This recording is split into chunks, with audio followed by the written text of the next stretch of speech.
Hey, and welcome to the Ambitious Bookkeeper podcast. I'm Serena Shoop, CPA, a mom of three, and I've been running a virtual bookkeeping business from my home since 2017. You are in the right place if you are a bookkeeper, accountant, or an accounting student, and you believe and know in your heart that your purpose is bigger than sitting in a cubicle. If you're ready to learn some actionable tips and strategies for starting and growing your accounting business, then I hope you stick around.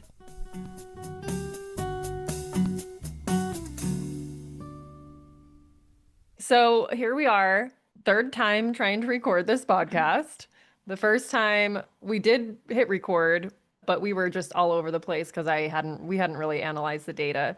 The second time we recorded a really good episode and it was Wah, like wah, 2 hours wah. long. But apparently I actually didn't hit record. So here we are again, third time's a charm. So welcome to the 2025 State of Virtual Bookkeeping and Accounting Survey results. Dun, dun, dun, Woo, dun. woo, woo. And I wanted to have Alyssa on here, the workflow queen, to just help kind of extract the data, conversate around it.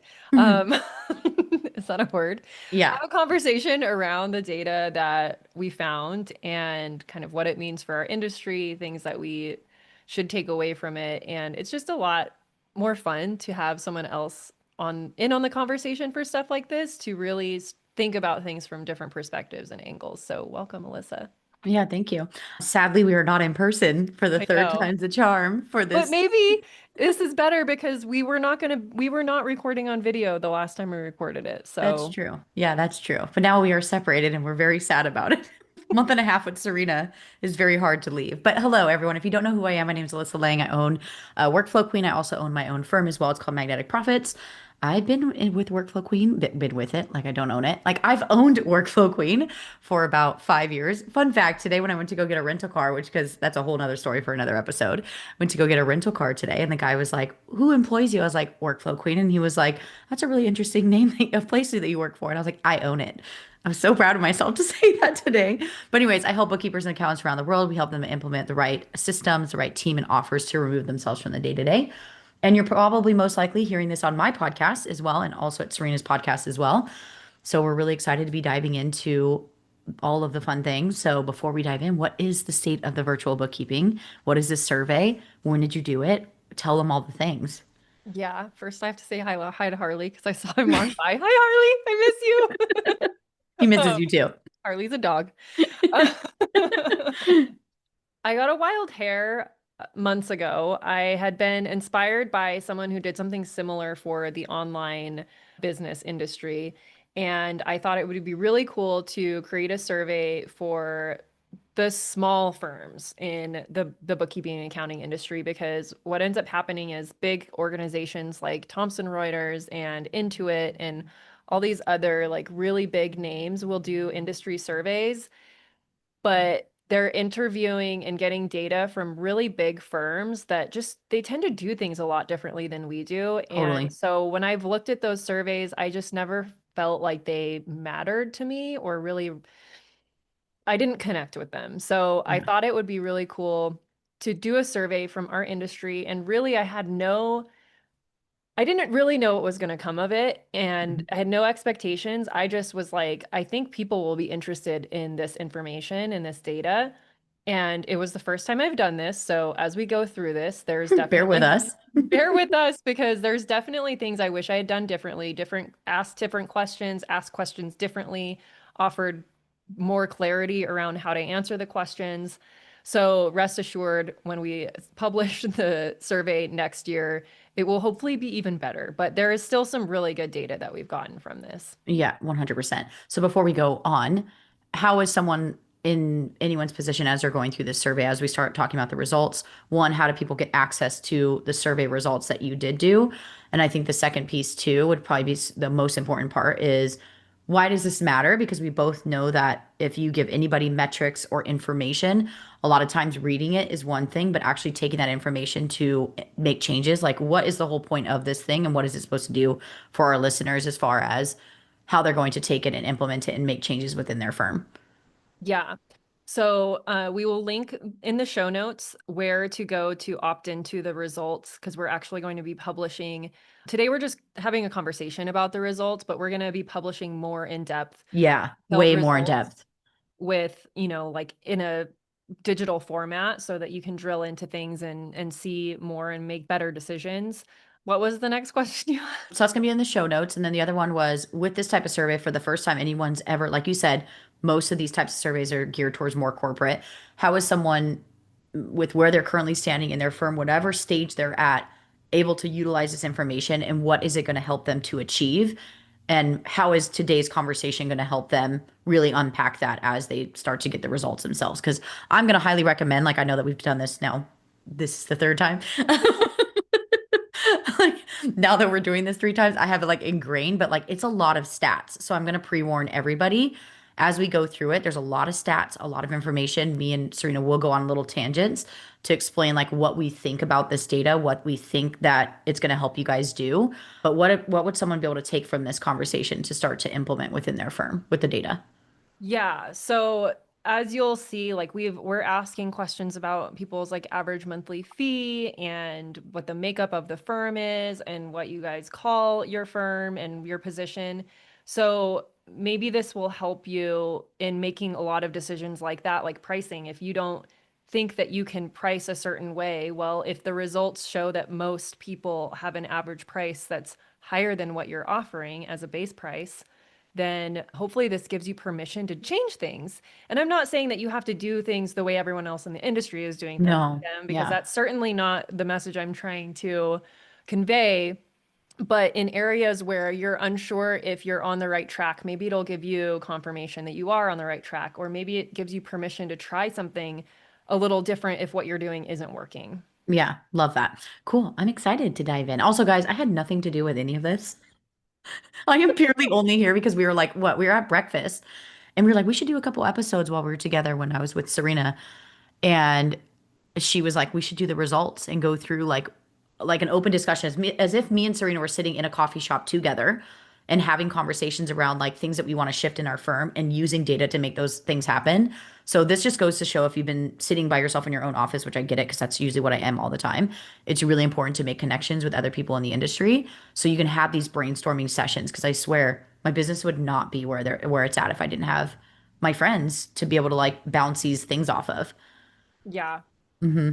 I'm going to do a redirect and you can go to ambitiousbookkeeper.com/results. Last time we recorded it was the full 2 hours. She means last time that we were just sitting there talking to each other because we didn't hit record. So we were pretty much just having an open conversation with each other where we thought you guys were listening in for 2 hours.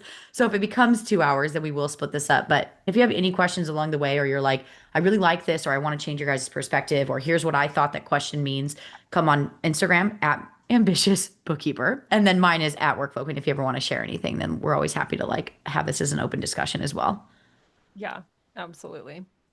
Okay, so should we dive in? Yeah, I'm excited. Okay, so of the survey, we actually collected 644 responses, which I was honestly blown away at. I did have a few different people helping me promote this survey that are in, my community and also have audiences of bookkeepers. But 644 responses was really awesome. I donated $1 for every response up to 500. So essentially, I donated $500 to Charity Water, which is a charity I will link information in the show notes on. So if you feel inclined, you can donate more. But I thought that was really cool. And that was just I wanted to do something that would incentivize people to actually respond because it's like, what are they going to get out of it other than the results, which are Yeah. going to be packaged up and sent out? But to just get people to participate, I thought it was a really good turnout. I honestly wasn't expecting that much. Yeah. Yeah, it was fun to even promote it. Like, I had a lot of people emailing me, be like, this is so cool that you put this together. I was like, wish I could take credit, but it wasn't me. Yeah, and shout out to Hannah on my team. She built the whole survey in Airtable, which is a tool that we're starting to implement more and more inside of the business. So, okay, so first off, we did a section on like your business, like overall. And the first question I asked was, what best describes your current role? And so the results. So what best describes your role? I had about 56% of you guys say that you describe your role as a solo bookkeeper accountant with no team. And then about 39, or sorry, 36% of you said firm owner with a team. Everyone in between was just like an employee of a company or maybe just getting started, very small, slim amount. So the majority of people were either identified as solo bookkeeper accountant with no team or firm owner with a team, which is funny when we get into the next part because it was very much opposing your guys' responses, but we'll get into that in just a minute. Yeah. And then the other thing, this is one of the areas where as we were unpacking the results, I was like, wow, I wish I would have asked a certain question like revenue range of the firm. However, that's not in here, but we do talk about pricing. And either way, I think there's some valuable information in here. What do you call yourself in business? So this Yeah, one so was a we mixed had bag. the majority of people almost tied. We had people calling themselves and referring to themselves as a bookkeeper. Then we also had people referring to themselves almost equal parts, owner. Then those are at 28% each.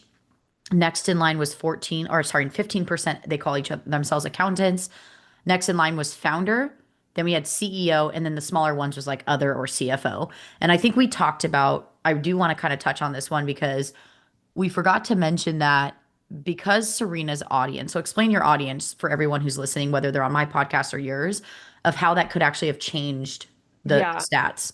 Yeah, so because the majority of my audience and some of the big promoters, the people that I had also promoting this survey, I think we all tend to attract solo firm owners and bookkeepers, not necessarily people that identify as accountants or CFOs or that type of Like role. So multi-million dollar firms. yeah, exactly. So I think that has something to do with it. But I don't know. We'll find out next year as this grows. Oh yeah, this is going to be exciting because this is definitely not going to be last year. Next year, I really want to be involved in like the creation. I know we brainstorm on a lot of like things that could be Yeah. changed around this, but I found it to be really interesting that some of you guys called bookkeeper, and I did touch on this on the last time, so I'm definitely going to touch on it.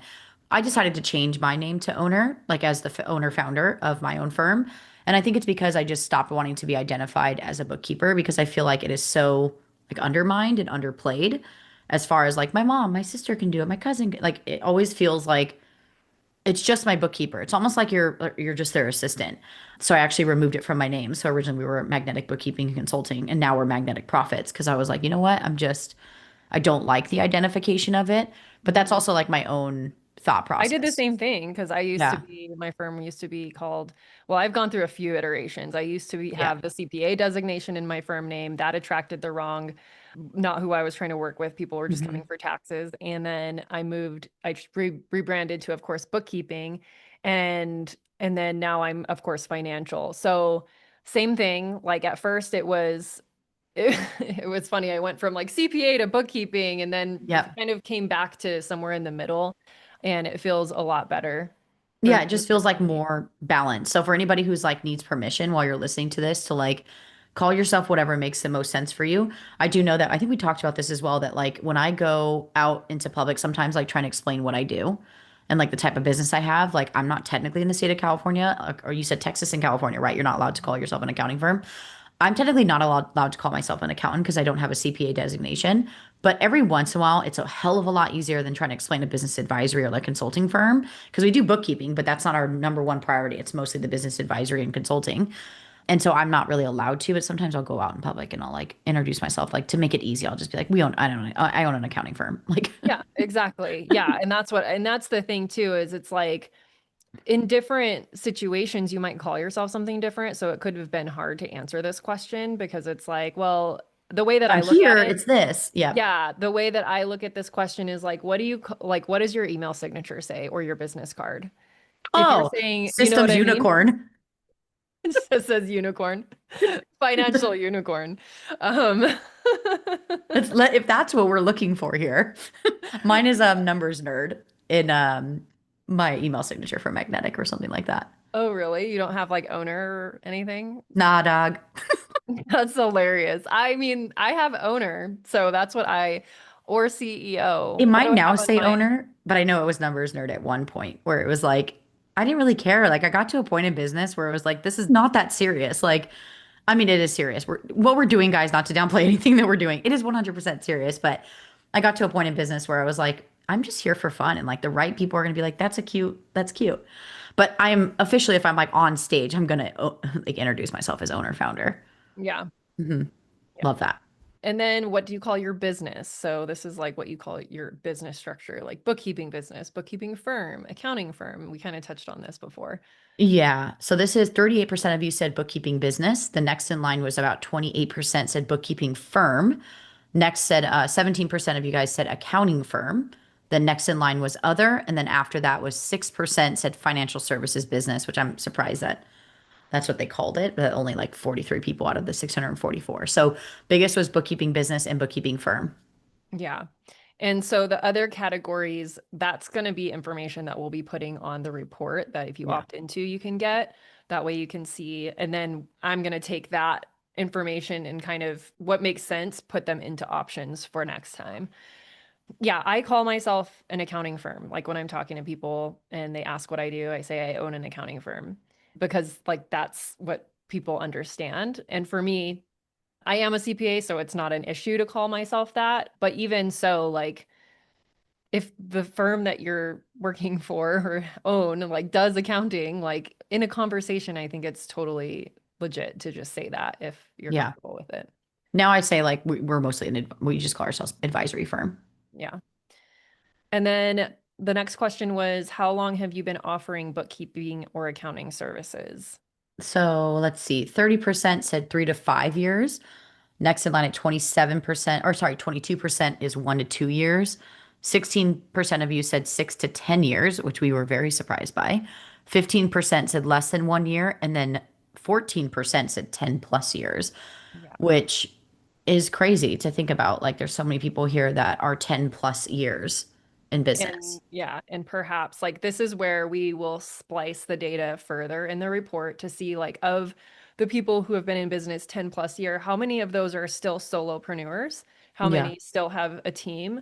And then the other thing that came up for me was how people interpreted the question.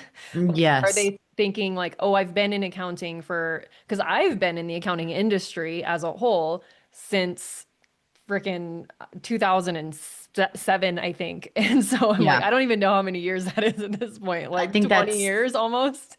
nice. 17, if I can Yeah, math 17 mathing. years. Yeah. So that would put me in that 10 plus year range if I answered it like that. But if I answer it as long as I've been offering these services under my own company or Yeah. freelancing or whatever, that's just like 7 or 8 years. So Yeah, we don't know what the data, like what everyone's interpretation is. But it's like Serena said, this is only going to get better every year with getting a little yeah, bit more clear on like when you started your business, how long have you been offering these services within your businesses, not as like a freelancer, not as like within another someone else's company. So I love yeah. that. And the next question was, do you work with clients full-time or part-time? So we had 50% of people say full time. Then we had 31% of people say part time. Then 17% is on the side of another job. So I think for this one, we were trying to figure out, were we trying to figure out maybe that this Yeah. could have been interpreted differently? Yeah. So part-time meaning like it also depends on like does your business work part-time? Like for me, I only work part-time in the business. My team is all part-time, so it would be Yeah. easy for me to say part-time.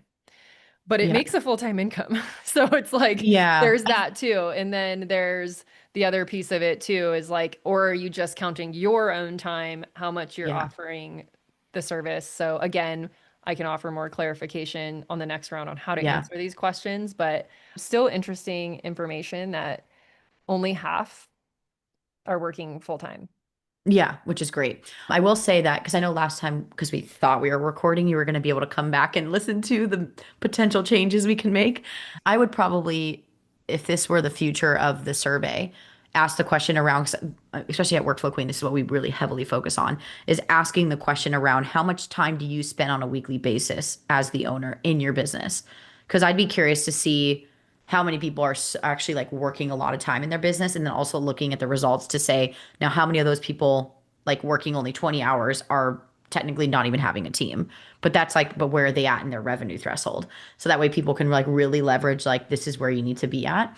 And I'm surprised by the 50 wasn't it 50% for full time? Yeah, 50% of you guys are in full time. Hmm. And I'm assuming we're just going to make an assumption here that that means that you guys are working 40 hours a week on your client work.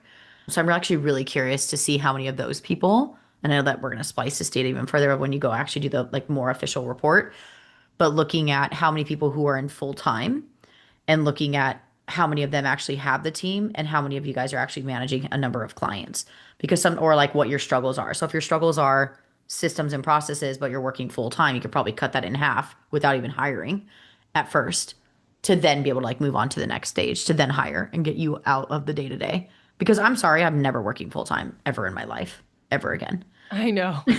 I could not imagine working 40 hours. Like right now, I'm like, God, 8 hours, like, or 5 to 8 hours a week feels like a lot of work. And honestly, like, even though I used to work like 60 hours a week when I was in corporate, there was so much wasted time when I Yeah. was in the office that, like, Hmm. technically, I probably didn't actually work 60 hours a week Yeah. on actual, like, doing work. A lot of it was like, Water chit-chatting in the cooler. office. The water Yeah. cooler. We Yeah. had freaking puzzles in our office. We had some empty cubicles and we would like Yeah. fill out puzzles. I'm like, so much wasted time. Yeah. But that's like so different corporate versus like these types. This is where I will say that's a really good point that you brought up because this just goes to show those types of surveys will not help the type of businesses that are listening right now. Mostly because we cannot afford inefficient team members. We Yeah. cannot afford inefficient owners. We cannot afford inefficient contractors because we have the ability to be a little bit more agile and pivot with changes in the business and new clients that come on when corporate, as you know, because you've been in corporate, I've never been in corporate, for what I know from people and from you, is that when a new initiative gets rolled out, it's going to take months to even roll it out because of how Yeah. many departments it has to cross. So in that case, like you guys can't afford for anyone, like as we get into like later on in the episode when we talk about the issues that you guys are having in your business, you're going to see how interesting this is for how many of you guys are working full time, but then you're going to say a specific thing that like does not make sense why you guys are saying it in a certain way. And we'll get to Hmm. that in just a minute. But I do believe that like we cannot afford to be inefficient at Yeah. the type of level of firms that we're all running. Yeah, absolutely. Okay, now we're getting into team structure and whatnot. So, next question was, do you have a team? Yes. So 58% said no. 17% said yes, part-time contractors. 11% is yes, part-time employees. Sorry, Jesus, 8%, a mix of contractors and employees, and then 5% said yes, full-time employees.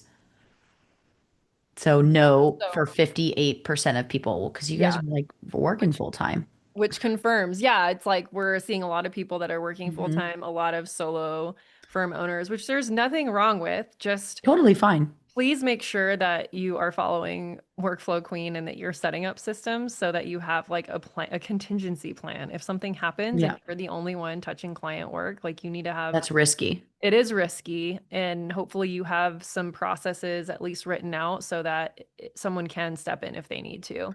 Yeah, definitely. And I do believe that like for 58, it was just crazy. 58% of people, we also don't know, like, I think we talked about this last time, that someone might identify as a team as like they have to be employees. So I'm just gonna like let you guys know so that next year when you fill out the survey, a team can be a contractor or an employee. How we defined it last time was like if you were to add them to your communication system, your Slack, or any way that they're more immersed in the business, whether they're a contractor or an employee, I believe is your team. Yeah, I would and not if they're working consider, on client work for sure. yeah, exactly. Like I would not consider my social media marketing managers as a team member because they're a external like Separate company. agency. Yeah. Yeah, and they're like an agency. They don't work on the client work. So if you guys just because it's not an employee, because I see this a lot where people always assume that like when I hire it has to be an employee, it has to be full time. No, you can hire for someone like 2 hours a week if you wanted to, as an employee or a contractor. It really doesn't matter.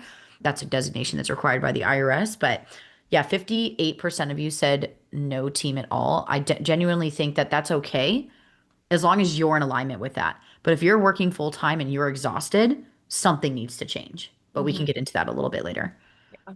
And there is something to be said of like the simplicity of, especially because I'm sure there's someone listening that's like, I tried the team, I tried to do that, I ended up working more to just fix all the mistakes, and that's a separate issue Yeah, for 100%. sure. But I've got plenty of also, episodes on that on my podcast, so go to listen to those. But also there's something to be said about the simplicity of being able to control everything. And that's okay too if that's the season you're in. Well, So not only that, but I will tell you guys, the bigger you grow, the more you wish it was just you again. yeah. But at the same time, I know that we just talked about this recently.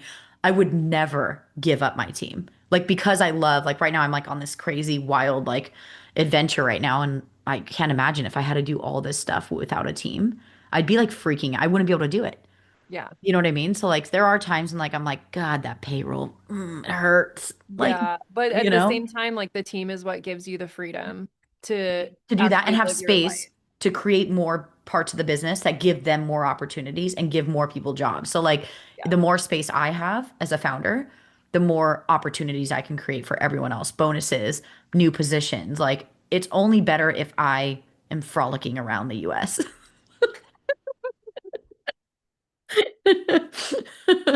Awesome. Okay.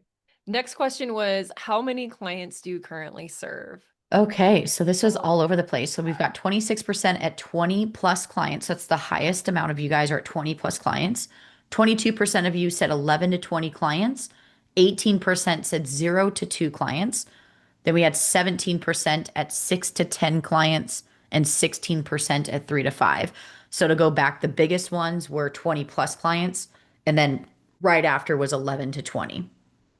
Yeah, it's crazy. So many. I'm interested to drill into the data on the 20 plus clients and how many people are still solo without a team versus having a team.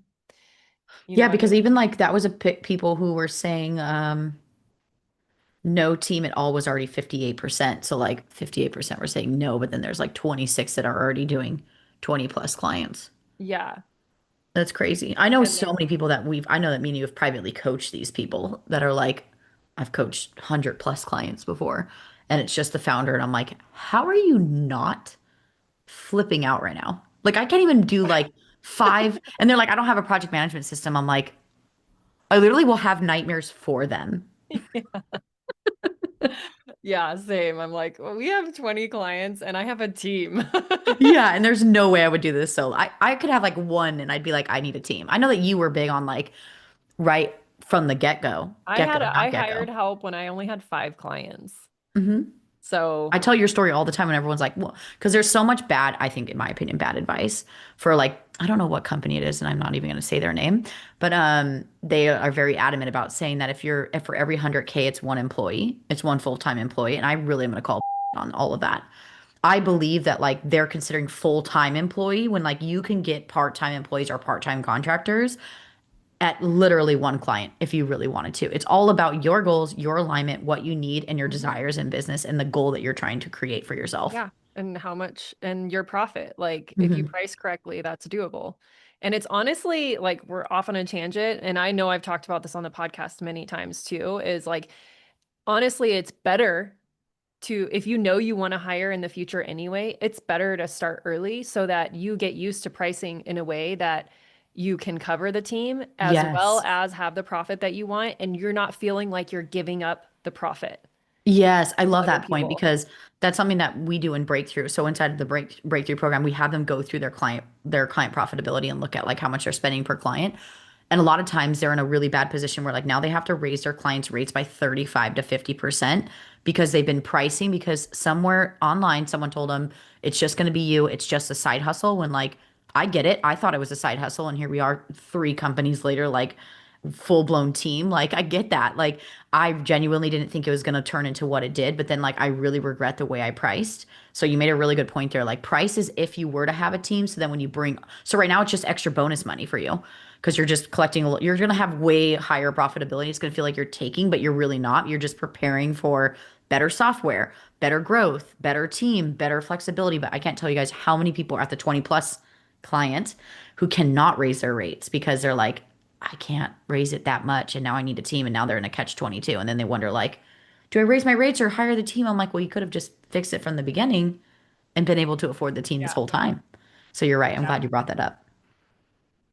All right. Now, this question was, what is the typical revenue range of your clients? So this is going to play into the following question of like, what is your average monthly fee? So while I wish I would have asked your revenue range of the firm, I did not.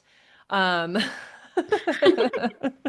we're talking about revenue range of the clients that you serve.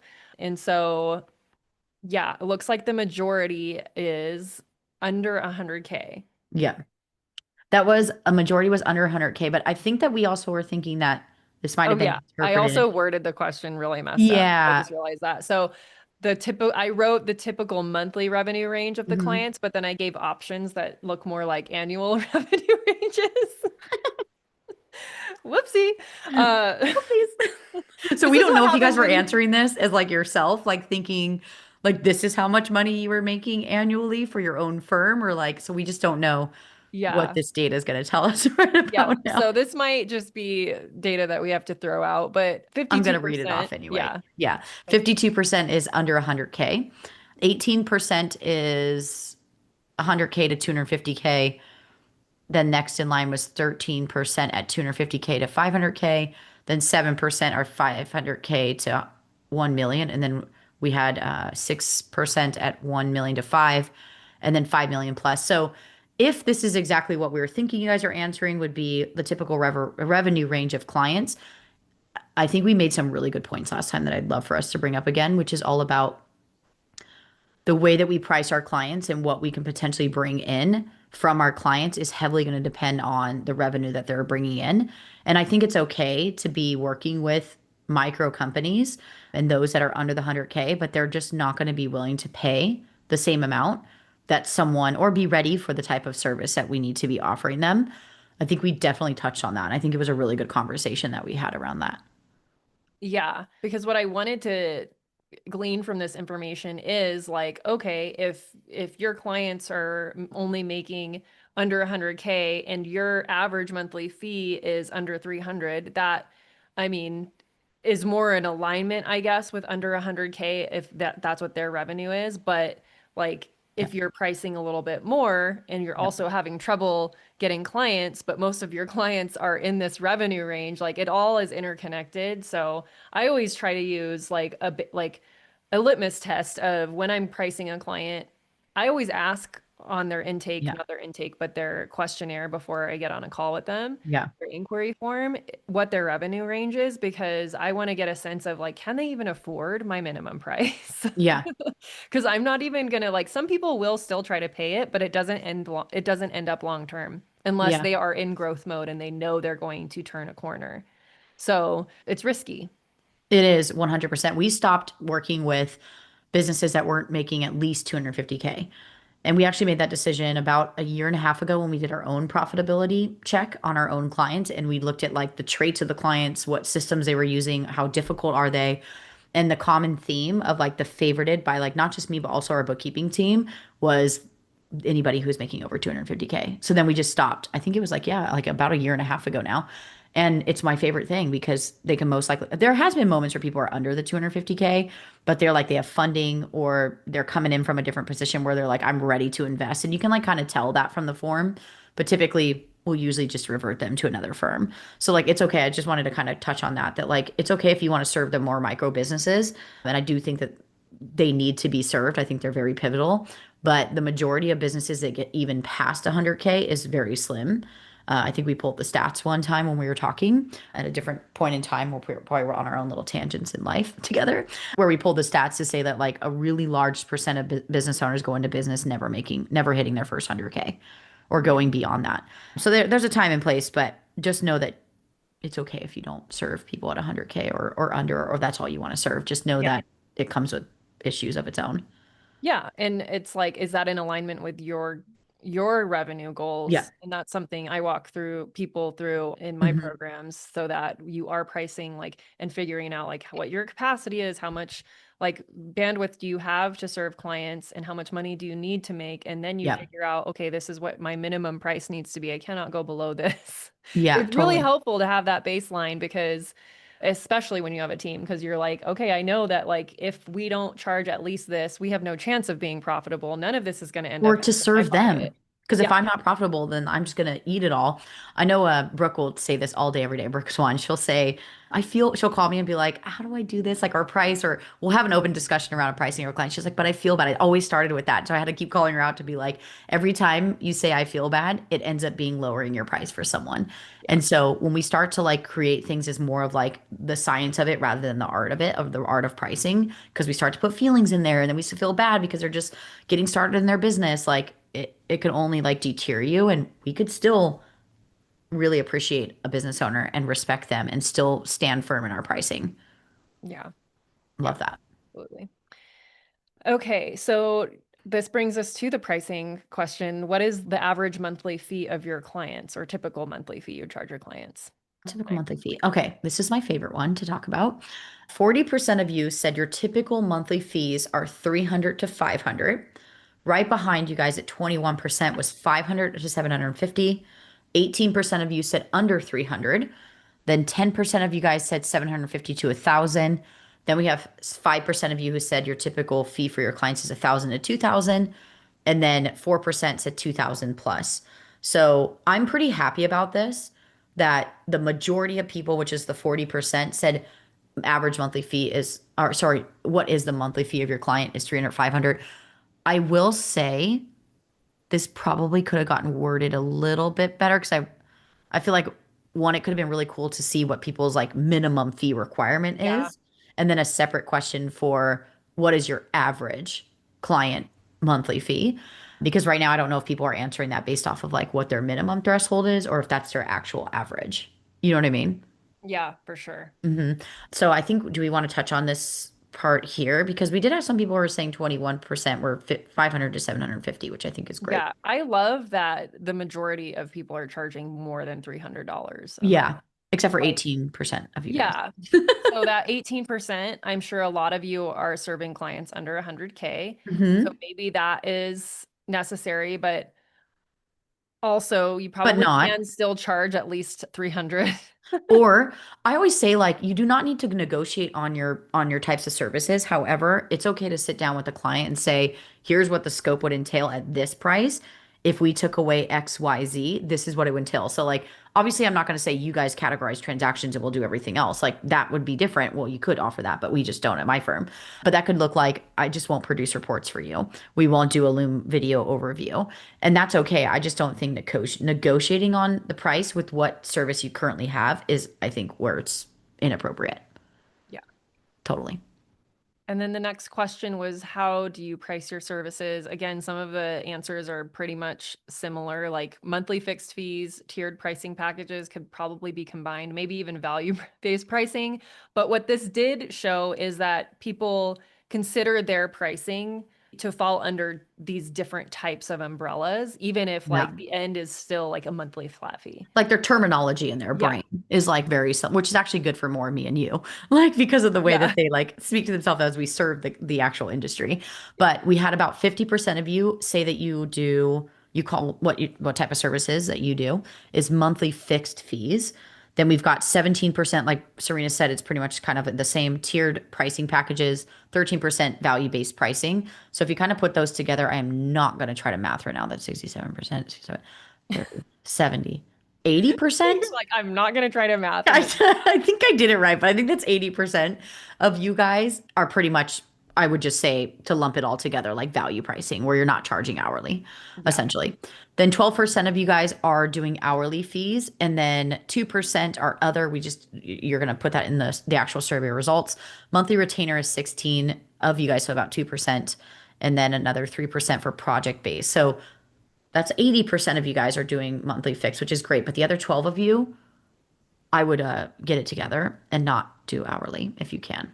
Unless Yeah. you're doing cleanups, because like if you're just a cleanup specialist firm, then like that might be appropriate to do hourly. Yeah.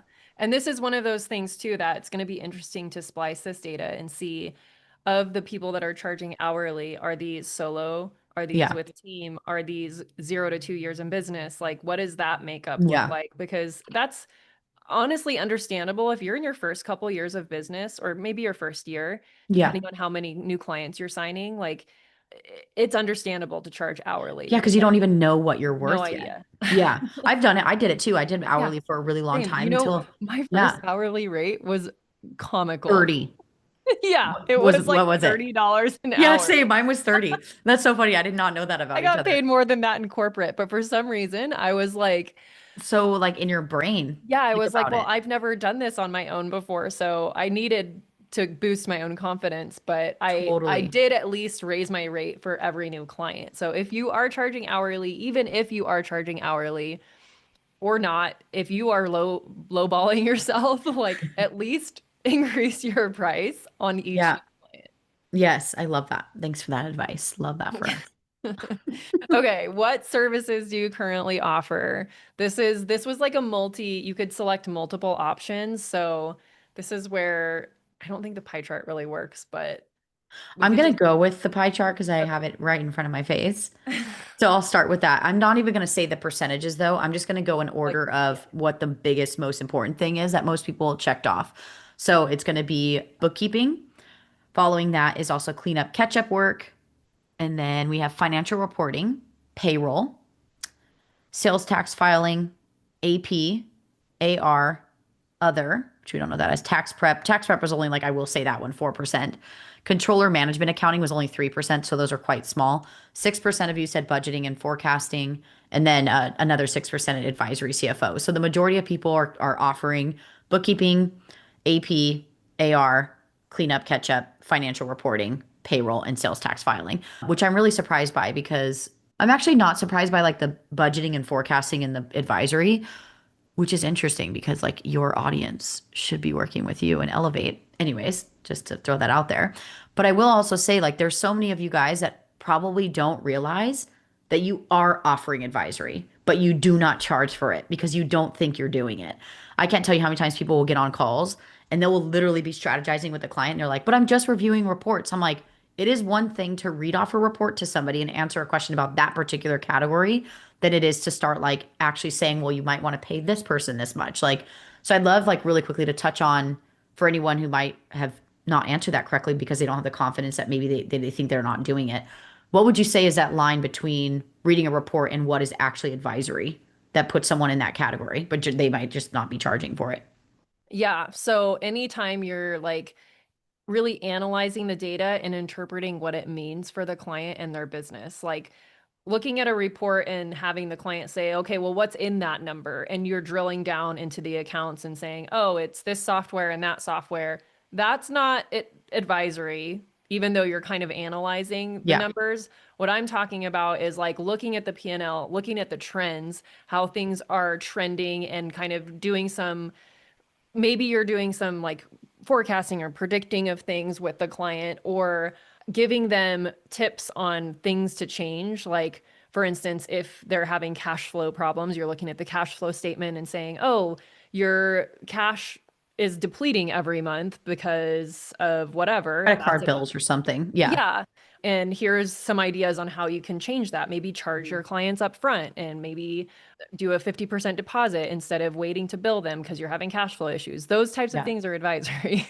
Yeah, and I think a lot of people, that's why I like really was like, I'm surprised like not enough a lot of people, considering how many times that I'm like in my own programs and stuff, how many times I hear people be like, I want to offer advisory, and then they start to like look into advisory. I'm like, and we're still here 3 years later, not offering it. You probably are.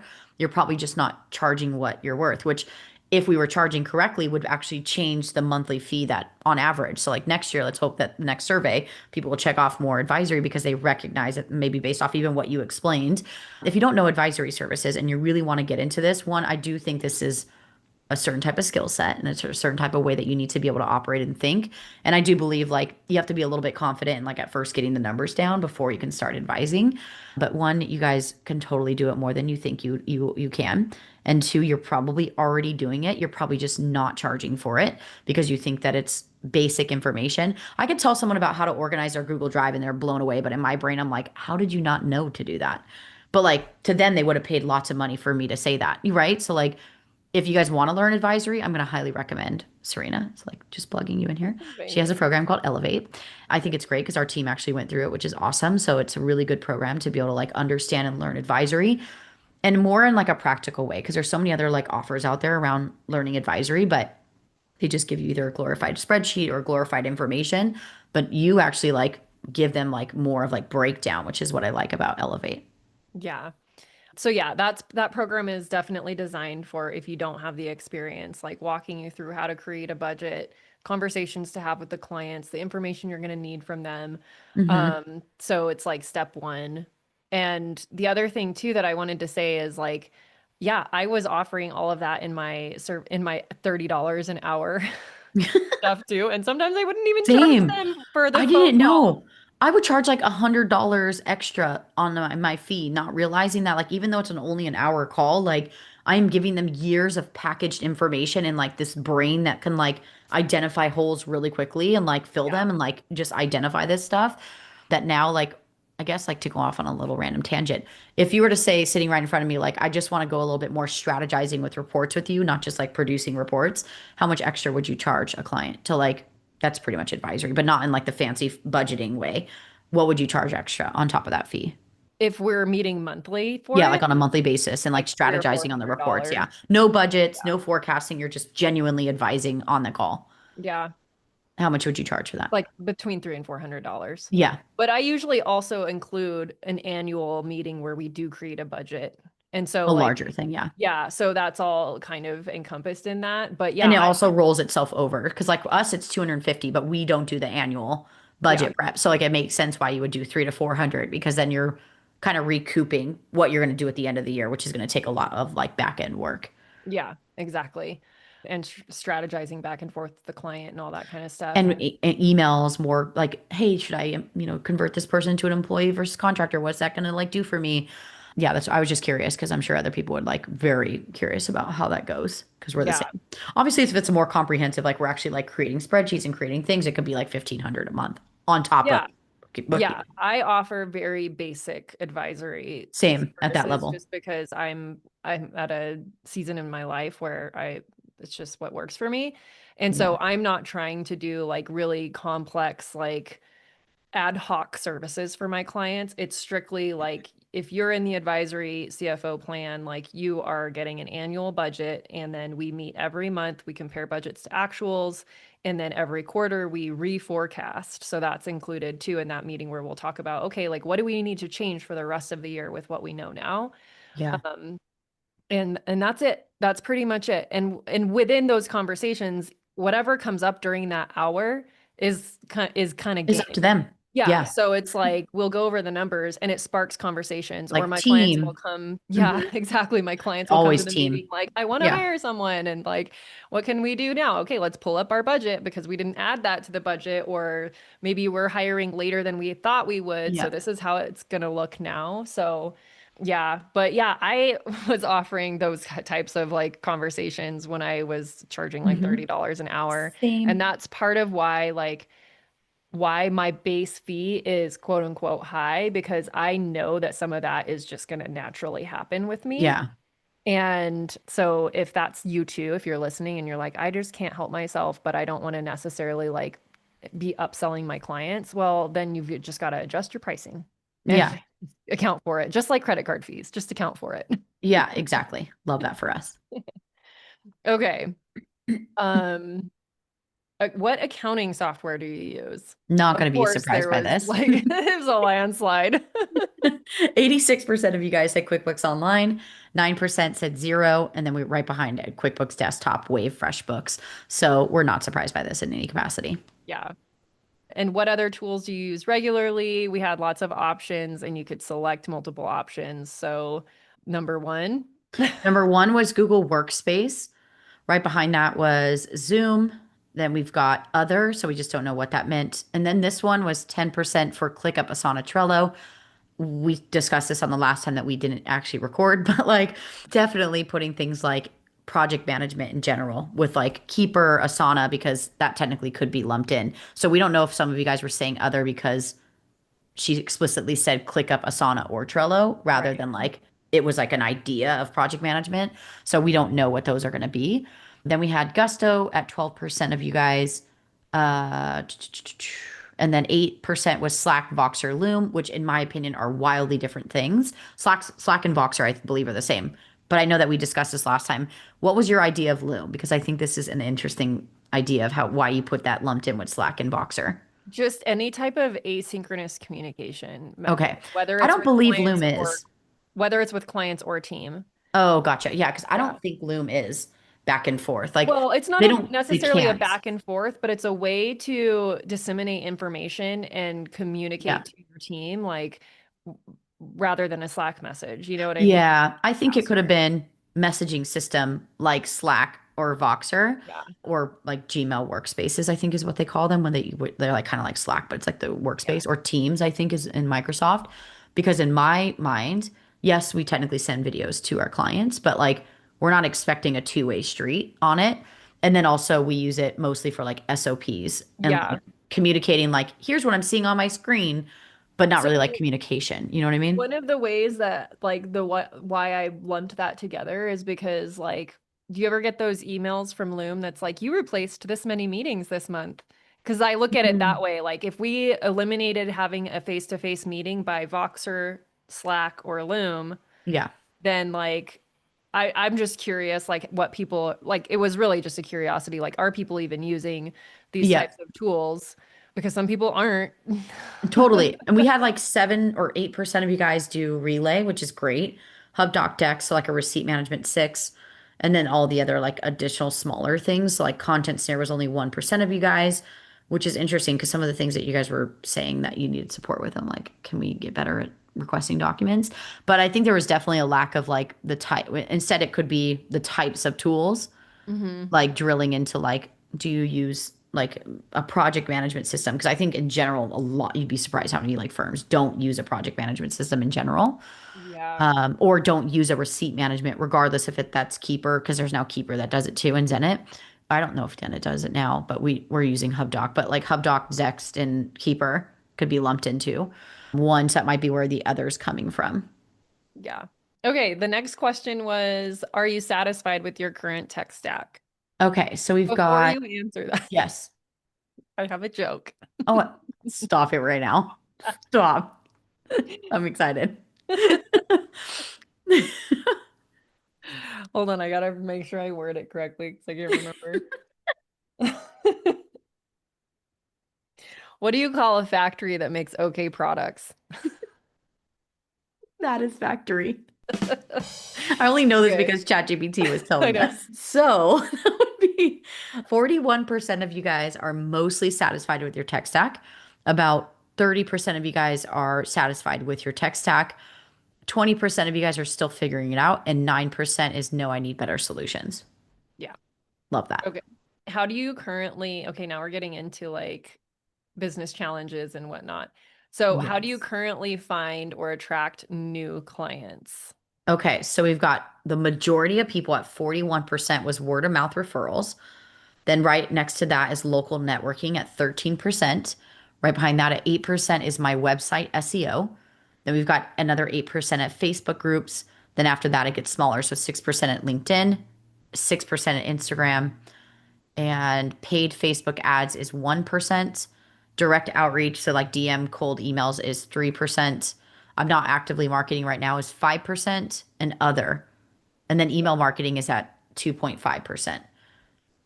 Yeah. So the other aspect of this question, which I didn't say out loud, was we asked what's actually working. So in case you're listening and you're like, well, these people are doing these things, but like, is any of this actually working?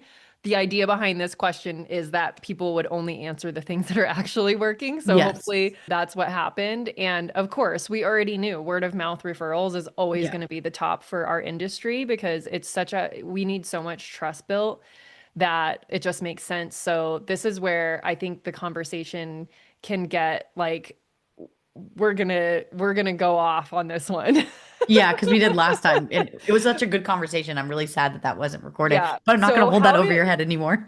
So how to like take this information and use it is would be like if you are one of the ones who your word of mouth and referrals is your top source, like what are some other ways that you can bring more referrals in, like get Yeah. creative. Like one of the things that I do is like I'm in a couple different like networking groups and masterminds, and that's where I've decided to focus my time because you can either focus time or money Yeah. on gaining Totally. clients.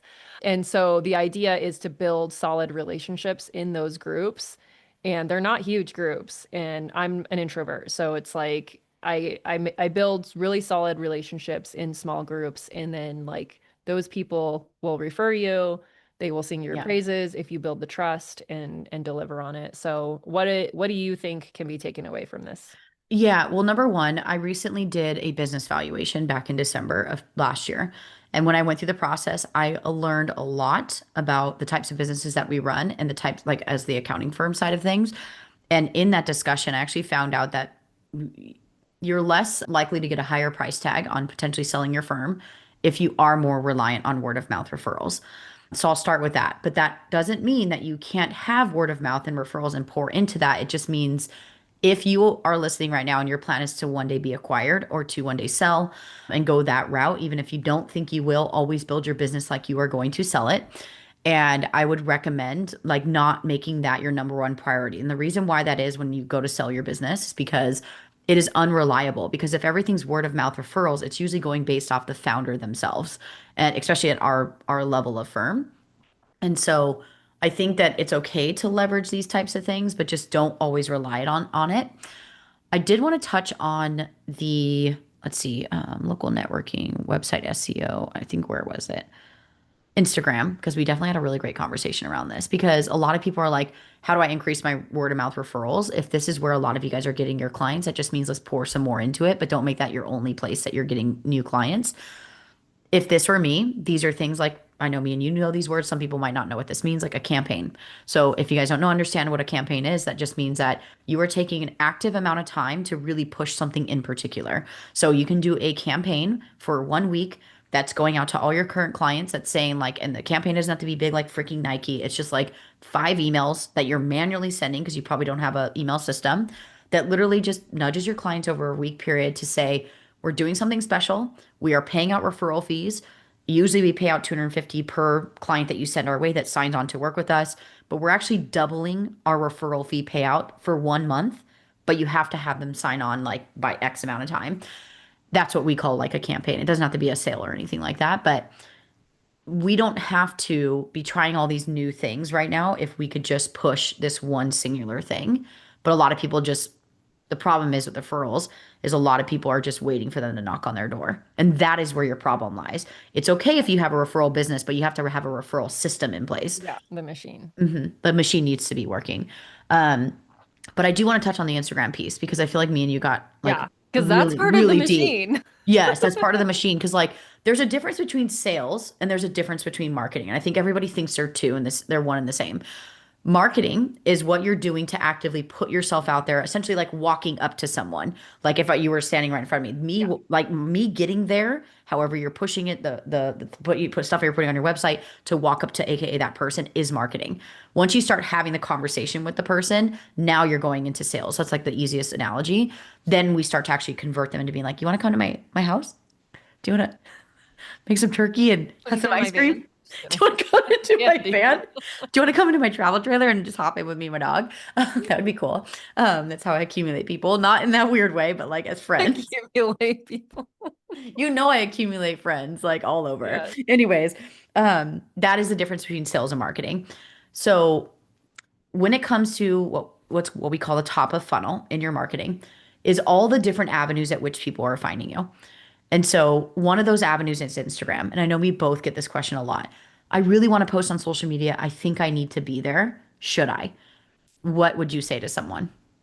Well, it depends on where your ideal clients are hanging out Yes. because it's not like you want to get the most bang for your buck. And like I Mhm. said earlier, I'm pouring into relationship marketing. That is part of, but I do have a machine behind it. So it's like, it's not just Not, it's not one stop. That's all Serena's yeah, doing. I'm She's just doing a multitude participating of in these things. calls, like, but because I'm in these networks, I'm privy to some opportunities that are popping up that are visibility opportunities. So it's like of people that are my ideal audience. So I was strategic with the groups that I've Yeah. joined.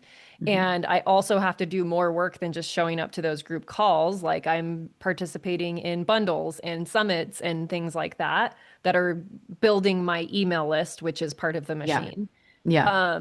But yeah, if your ideal client is a construction business owner or a doctor Yeah. or a restaurant owner, they're likely not the ones that are handling their social media, and therefore you Yeah. don't need to be on Instagram to find them. Yeah. They're probably not going to be like actively searching you. Yeah. And so, like, that's why when I get this question a lot, people, and I'm like, but what's working? So, first of all, for any of you who are listening, when you have your intake form, wherever that might be, I'm going to highly recommend that you add a line item, a question. We have like a two-part for this. It says, how do you find us? Where they can actually check off like boxes. So it might say, like, from a mastermind we're in together, or like it'll say, from, Instagram, or it's from your website, or wherever that might be. And then it has like, a box for them to actually type it out. Sometimes, like, I'll have people tell me, like, Instagram, because that's actually where we get our number one conversions. They'll say Instagram. I'll get on a call with them, and sometimes I'll be like, what post? Like, just get all like intent. They're like, I don't know. But a lot of the times they actually remember. This is really interesting. And we have this one that we did that was what financial team you need to have to back your firm.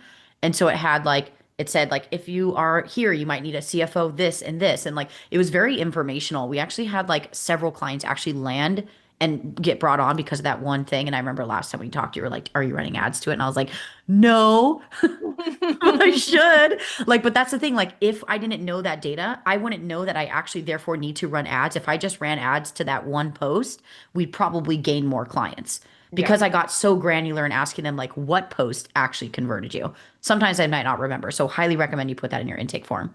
Yeah, that I agree. And not just like your intake form when you bring them on as a client, but when you get What I them. meant is like sales intake. Yeah. Yeah, the Yeah. call. So Mhm. like your inquiry form, whatever that first step is, if they're booking a call with you, if you don't have a questionnaire before people book a call with you, please just do Just that. do it. Just do it. Just do that. So Yeah. Instagram, because we had a really good discussion around this, Yeah. because I do get a lot of conversion. So I will be very transparent. I'm pretty positive it's 1,400 or 1,700. I always forget how much it is, but I do have a social media management team. They take over stories, like they do my stories other than like if I pop on and like share some stuff in my life. They handle all the posting. I don't have to do anything. I don't ever have to check anything. They're pretty accurate. They get some things like off here and there, but then that's just an opportunity for us to work together. They take over DMs as well, so they help with that, but they're not like cold DMing people. They're just like interacting with people. And then they're looping me in whenever something needs to be extra. So I do pay a good fee for that.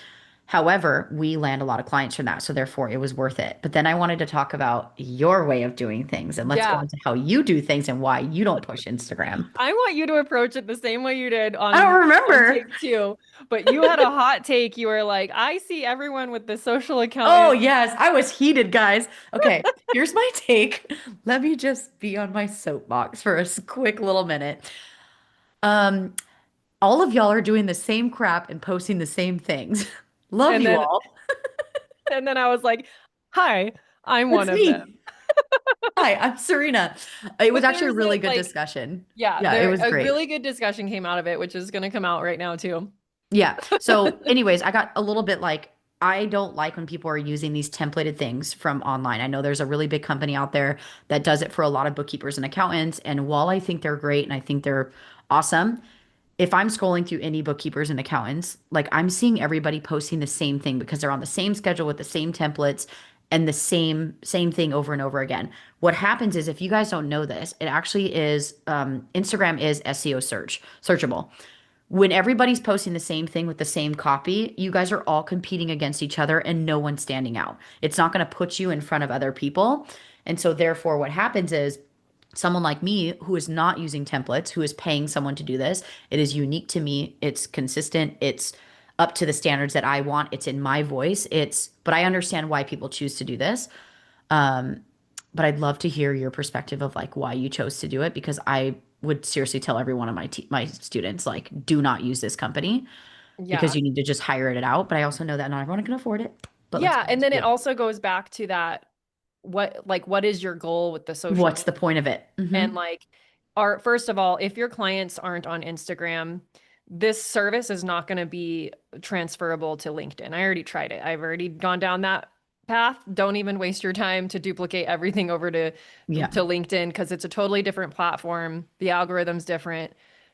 It doesn't do well with like the picture and the caption situation like Yeah. Instagram. So if your clients aren't ever on Instagram, don't even, it doesn't matter. Don't do it. Just you don't need the Yeah. templates, even though it's only like $35 a month or whatever it is. Like, but if you do have clients that are on Instagram and you're not trying to be exposed and it's not a visibility move and you're not trying to like go viral or get new followers from these posts, then like this is how I'm using it.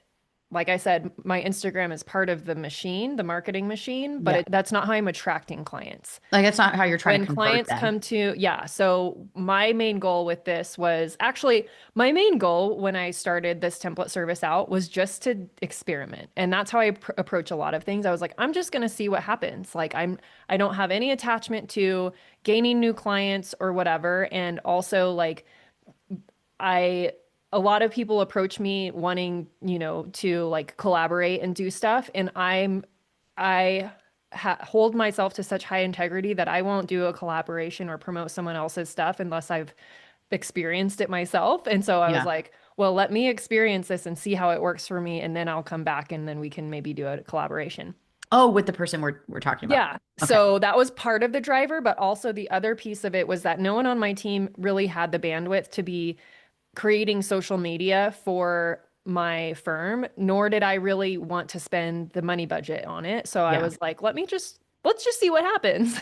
Yeah, totally. But what ended up happening is because I'm doing the work on my referral relationships and my SEO, so I do blog every month and I do send out email newsletters and I am working on that site and my website has SEO, like an SEO play. Like all these things play together Yeah. as the machine. And what happens is because I've had people tell me this that come to me when they find me on Google or they are referred to me, they go and look up my Instagram Yeah.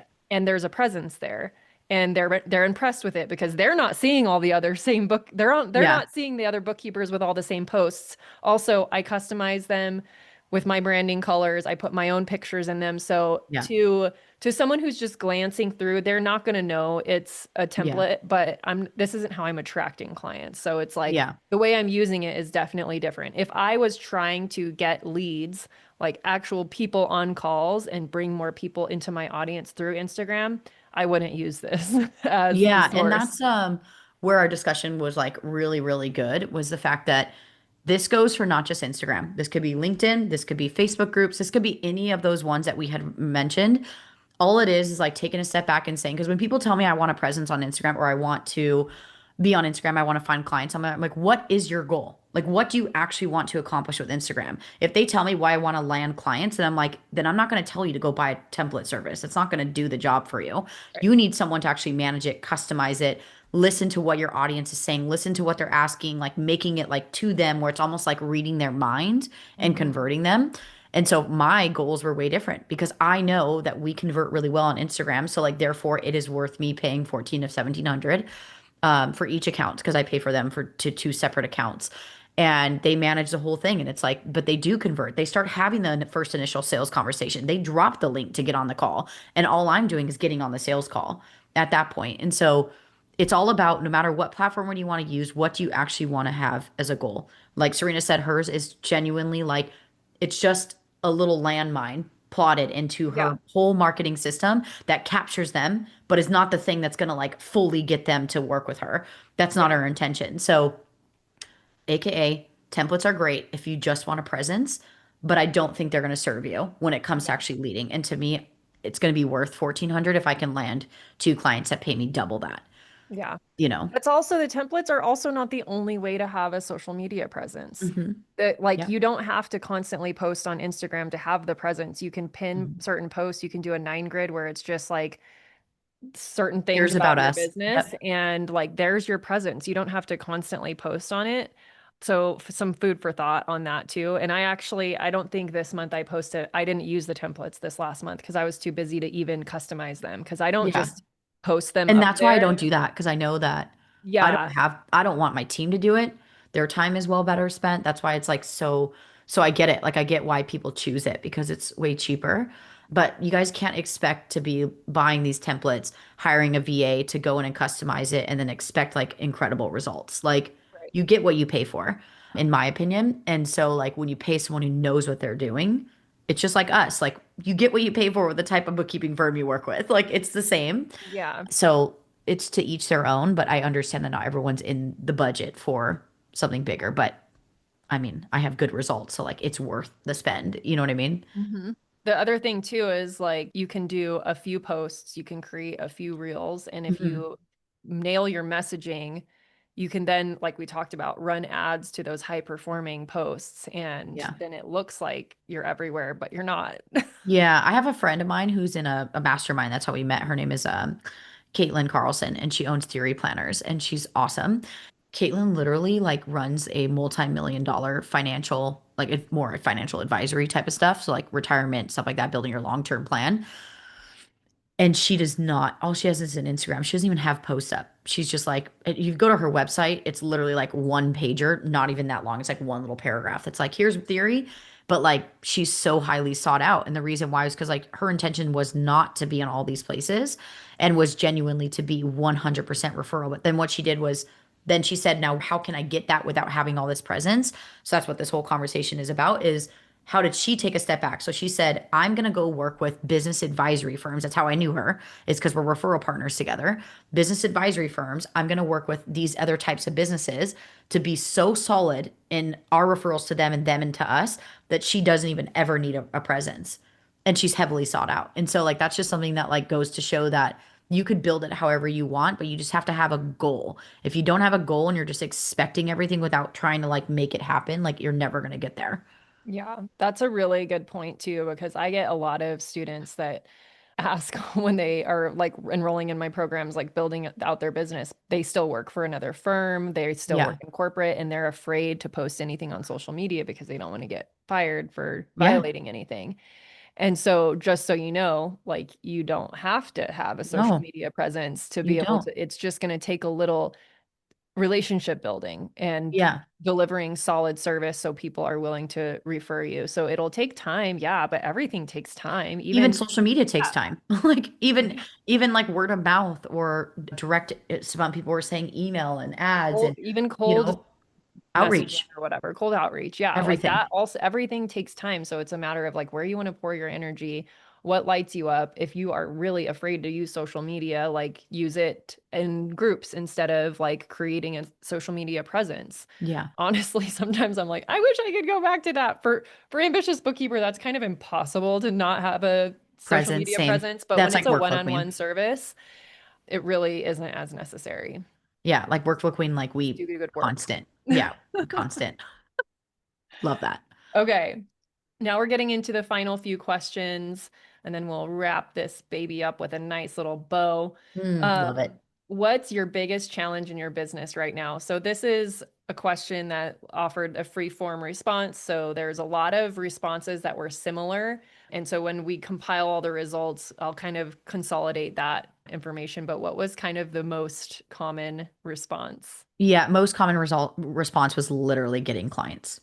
Yeah, Like marketing, getting clients. There was some like a couple of little things here and there about like setting up my monthly packages, but they were very slim. It's like getting one. started. Yeah, like little thing, getting started in the business, growth, like in Marketing, general. yeah, Yeah, marketing leads, getting new clients, growth, all of these are marketing, essentially the same thing. same thing. Yep. Attracting new clients, just said different ways. Yeah, Time management was one, tech stack, SOP and workflows need to be updated since they have a team now. So like some things were very specific, but yeah, the overarching theme was getting more getting clients. clients. Yeah. So so then the next question, this made us chuckle so hard. Yes. What is your biggest goal for the next 12 months? And what was the most common response on this? That was growing my business. Yeah. So we just have to get more clients to grow the business. Yeah. Double my revenue, double my growth, get more Yeah. clients, better tech stack. But yeah, it would be interesting, like as we drill down into the data, since these were free form answers, this one's going to take a little bit more to analyze. Yeah. But I'm curious to see if like there is true alignment with like the people that were like, what's your biggest challenge and what's your biggest goal? So if your challenge was getting clients and your goal, it like some people basically put the goal as like the same thing as the challenge, but it shouldn't be. No, Like it's usually not. if your biggest challenge is getting clients, then your biggest goal for the next 12 months is to put the systems in place to get more clients. Yeah, So because you instead can't of grow my increase it. Yeah. business, like that's so general.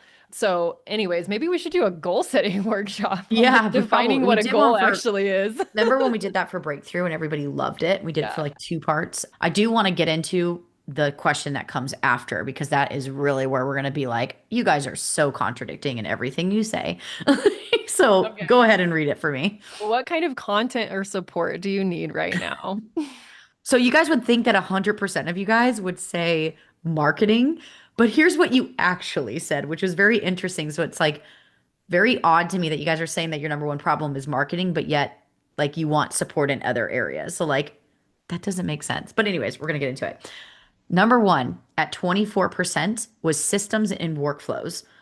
Number two is all three at 16% actually is pricing and packaging services, advisory and add-on services, mindset and confidence. Mind you guys, have you heard anything about marketing yet? No.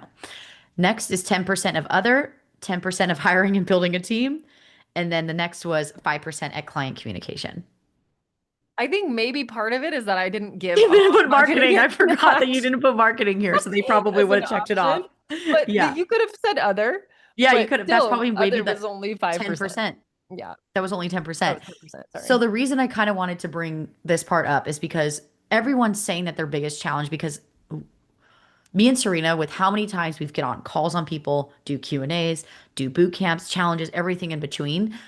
During those conversations, a lot of the times everyone is coming to us to say, I just need more clients. It will change everything. And I always say, if you have more clients, you will have more problems. And that's because I start asking, and we both of us will start digging in and saying, how are your systems? How's your team? And everyone's like, I don't have systems, or I don't have team, or I don't have this. I'm like, great. So you're telling me if you want to turn on the marketing machine right now, and when you do, you think that's going to solve all your problems. That It's is just going not to going to solve your magnify them. problem. It's only going to, yeah, it's only going to make it more prominent. And now you're going to have a bad reputation and bad set of clients, all be out of desperation to just get new clients for no reason. But when we're looking at this data and we're looking at what is the biggest challenge, and you guys want more content around, for example, systems and workflows is number one at 25%. When we're looking at that, how does that make sense when you guys only want the marketing side? But we need the systems and before we start cranking in the marketing. Yeah. I mean, Yeah. Just letting that sink in for everybody.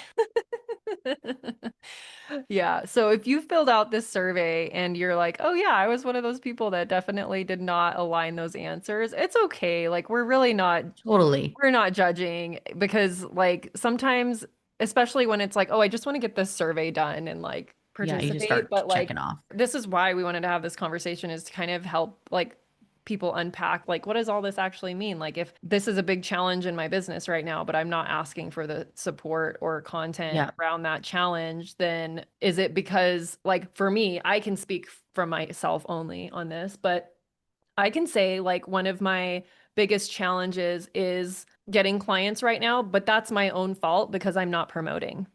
Yeah. Yeah, totally. Here's the difference between you and the majority of people though, is you know that. Yeah. Most people will get on a call and be like, it's just not working. I need a new solution. I'm like, you probably just weren't working that particular problem or that particular opportunity Or enough. long enough to Yeah, see results. exactly. Everyone's expecting now that like what the consumption rate of everything, even like the way that people watch videos and how fast we want things is from I want it right now to like needing it the next day. That's not how business works. Yeah. That is not how opportunities fall in your lap and how they actually come to fruition. It really takes time to implement these little things. And so, yes, if you've downloaded a project management system and you're like, oh my God, I downloaded Asana and I started using it and it sucked. Or I started, and then next thing you know, they're using Keeper and they're like, oh my God, the same thing, it just sucks. And then now they're switching to ClickUp.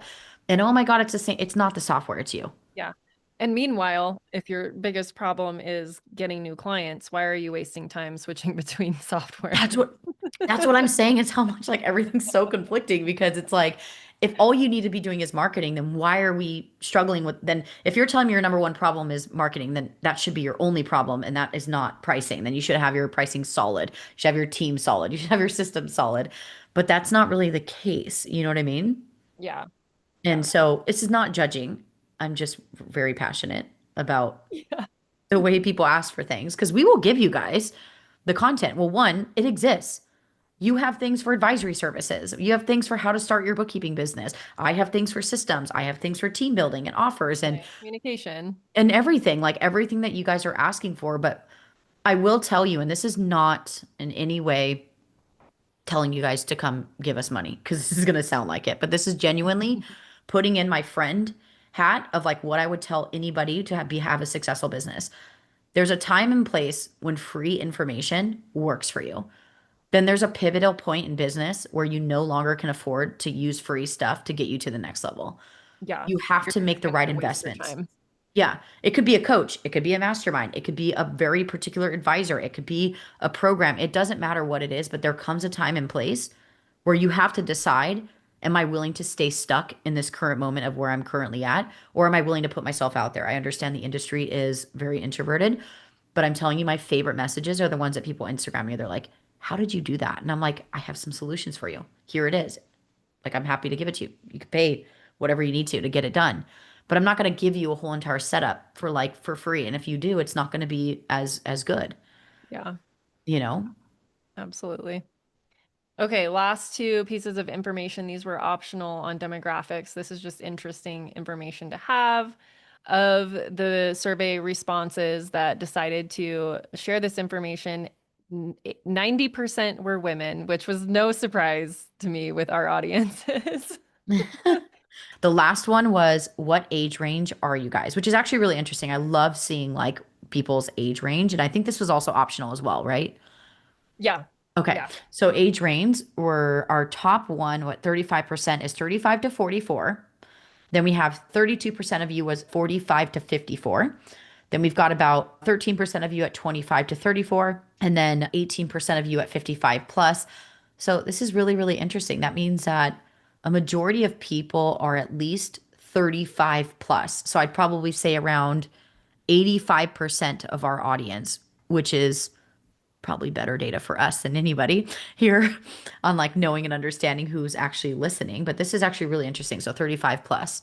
I mean, I'm at 34 and I started at it was in 2018 or no, 2016. I'm not even going to try to math. I'm pretty sure I was like 25 when I started my first firm. How old Yeah. were you? It was after I left corporate, so I was like 31. Okay. Yeah, that's really interesting to see like ages and seeing where everyone's at. And then there's a tiny slim under 25, which was two records only. So two of you guys had filled that part out. Under 25. That is so cool though. I Like know it whoever is you are, I'm so proud of you for like doing this doing it. at yeah, at a young age. You won't regret it. But also it's not too late for anybody. Never. What was it? Morgan Freeman started acting at like, I'm not even going to say the age, but I think it's like 50 or something like that. There's like some crazy stories about like some really successful people who started really late. But I think there's just like this idea that like, oh, we got to be young and we have to do this and I want all the energy. But I mean, I didn't even know like Workflow Queen was going to start when I started my business. Like, and then I didn't even know Magnetic was going to start. And I'm sure you didn't even know Ambitious was going to start. But it's all about the areas, opportunities, the gaps, and where we could fill them and where we could support people, Yeah, you for know? sure. I love the results. I think this is really fun. Yeah, it was. So if you want to get a hold of the actual report, make sure you click the link in the show notes or go to ambitiousbookkeeper.com/results. I think that's what I said. Yes. Yes, you did. And you will get those emailed when they become available.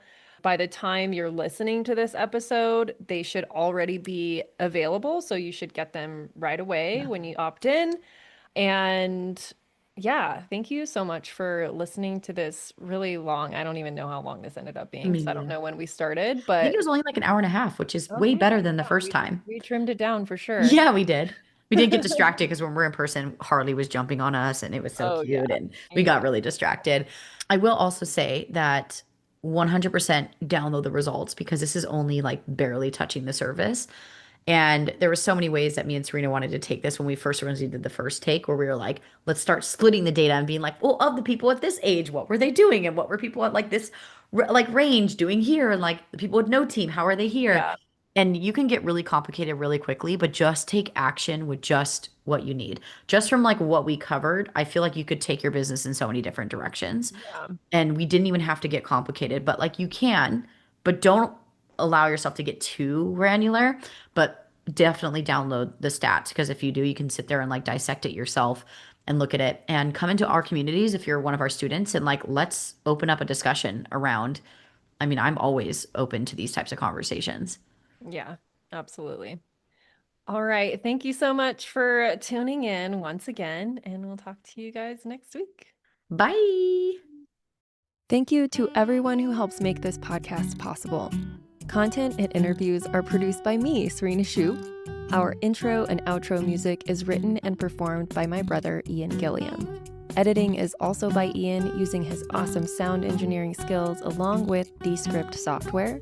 Hosting and publishing is by Buzzsprout, and you can check out the show notes for links to all of these amazing resources and resources mentioned in the episode. Be ambitious.